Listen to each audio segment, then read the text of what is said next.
श्रीगणेशाय नमः। नारद उवाच प्रणम्य शिरसा देवं गौरीपुत्रं विनायकम्।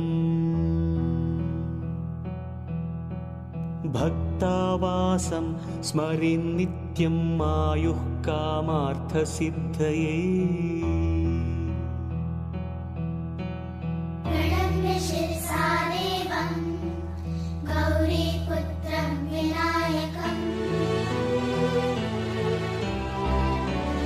भक्तावासं स्मरेन् नित्यम् आयुः कामार्थसिद्धये।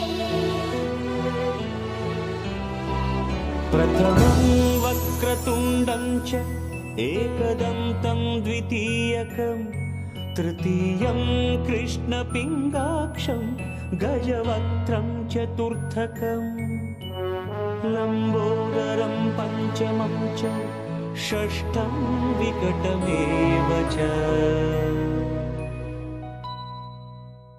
सप्तमं विघ्नराजेन्द्रं धूम्रवर्णं तथाष्टमम्।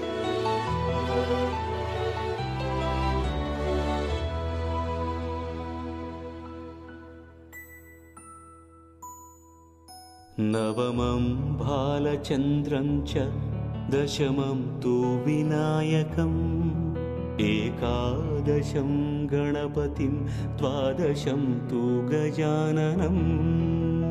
द्वादशैतानि नामानि त्रिसन्ध्यं यः पठेन्नरः, न च विघ्नभयं तस्य सर्वसिद्धिकरं प्रभो।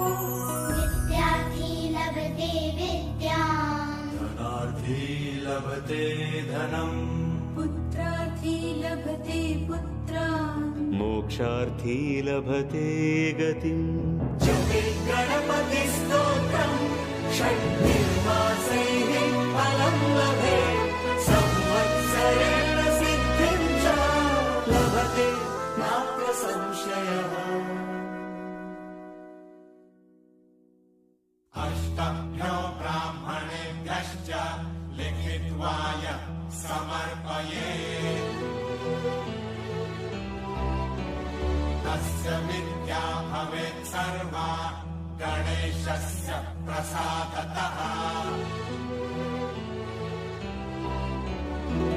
इति श्रीनारदपुराणे संकष्टनाशनं नाम श्रीगणपतिस्तोत्रं सम्पूर्णम्।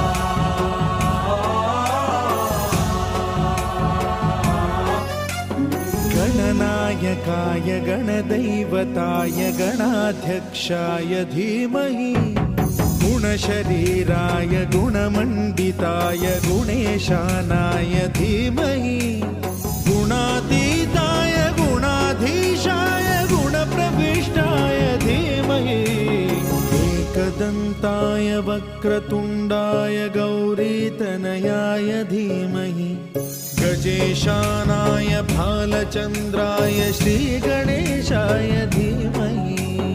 एकदन्ताय वक्रतुण्डाय गौरीतनयाय धीमहि, गजेशानाय भालचन्द्राय श्रीगणेशाय धीमहि।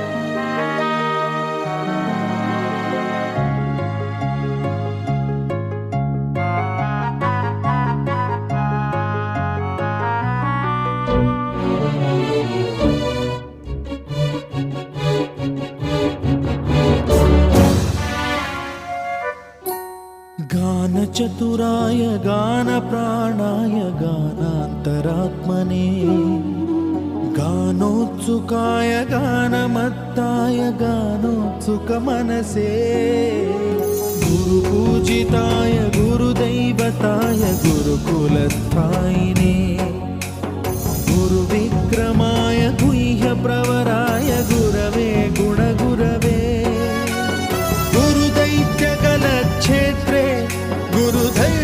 गुरुधर्मसदाराध्याय गुरुपुत्रपरित्रात्रे गुरुपाखण्डखण्डकाय